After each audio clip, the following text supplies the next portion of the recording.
Hello, I'm John Strange. Twitter is my most important professional development tool, the most important one that I've ever had. That's the title of my talk. And I want to share with you why that is the case.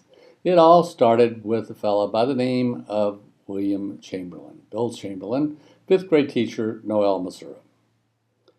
One of my students read his blog, left a comment on his blog, which I had not intended, and he read that comment and contacted the student, left a comment on her blog, and also sent me a copy of it. I wrote him back and said, that's a wonderful comment. I think I want to share it with all my class. I'm going to put it on the class blog. Within minutes, he called me back. And the very first thing he said after introducing himself was, "Do you tweet?" And without a bit of hesitation, I responded, "Tweet? No, I wouldn't do that. I have no interest in finding out what people had for breakfast or when they last went to the bathroom." He laughed, and we talked a bit about blogging, and the very next Monday, that was on a Thursday, the very next Monday I went to class in Baldwin County, and Angela Rand, who is the librarian in Baldwin County, had kindly consented to be interviewed by my students the previous week for a podcast that they were doing. And I found out when I began to process that video that I had not plugged in the microphone. So I had to ask her if she would mind redoing the podcast that day.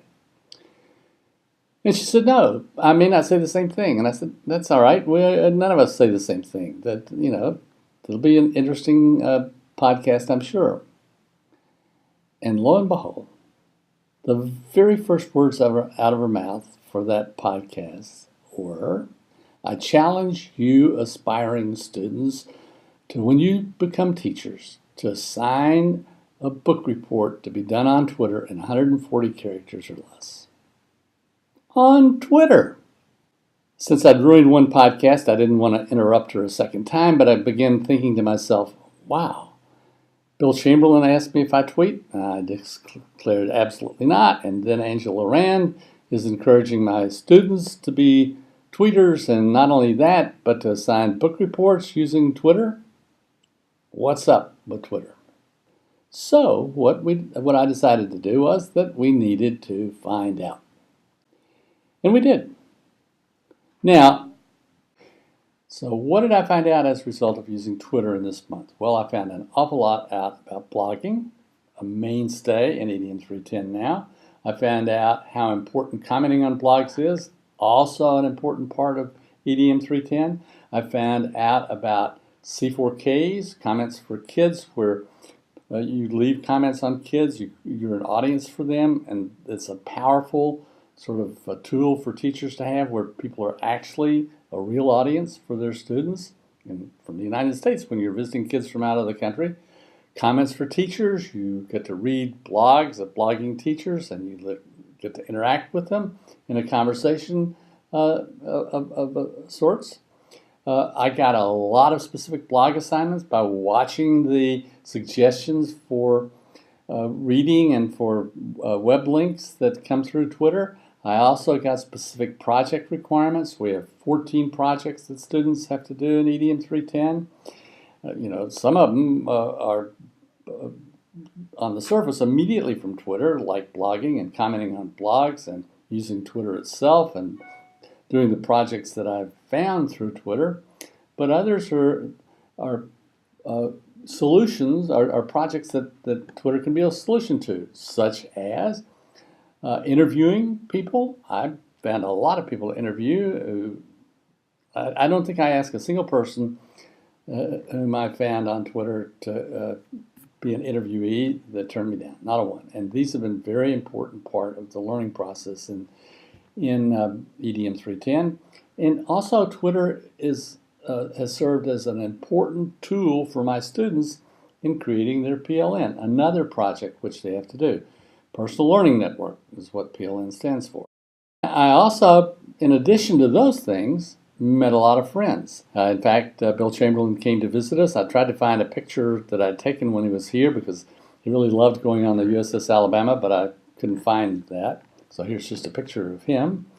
There's also a picture of Travis Allen, a high schooler when I first encountered him on Twitter. And he came and visited our EDM 310 class. I've got a map there of 104,000 different visits, unique visits to EDM 310.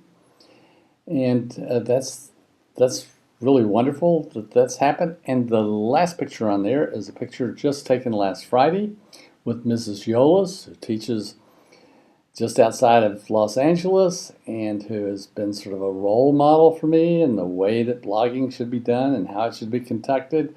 And my students all know Mrs. Yolas for a lot of different reasons. And so I visited her class, and this is a picture of me taken with Mrs. Yolas as her third graders in California were blogging. Really exciting time for me. So we make good friends too. Twitter's been important too for my students, not just for me, but for my students. One of the things that's happened is that all of my Twitter network have learned that my students blog on a regular basis, and they've become an audience for my students. And in fact, one student last semester posted an anti-blog post on his blog saying, "I don't know why we have to blog. This is a total waste of time. Dr. Strange has everybody do it, but it just doesn't make sense to me at all." And Bill Chamberlain called me up and said, "Have you seen what's on so-and-so's blog?" And I said, "No, I haven't read them yet." And he said, "Take a look." And within 45 minutes of that blog being posted, this young man had responses from New Zealand, Australia, Canada, and the United States from some of the most important teachers, commenters, bloggers there are. All because of Twitter. That's what happened. Tweeted it, boom, responses instantly. So my students get an audience. They also are an audience for kids all over the world. They learn about what things kids are learning in different places, how they work, what they're blogging about. And the kids themselves really like to have an audience, especially if it comes from the United States. And my students also have a rich source for adding to their personal learning networks as a result of Twitter. So Twitter became, as a result of all this, a very consuming passion for me, perhaps too consuming, until I discovered that Twitter really was like a running stream of water. It doesn't end. You don't have to lap it all up at the very first opportunity. The water keeps coming.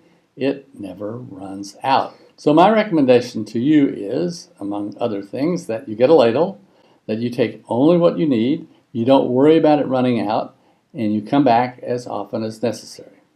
So what can we say about Twitter? Well, I use it every week.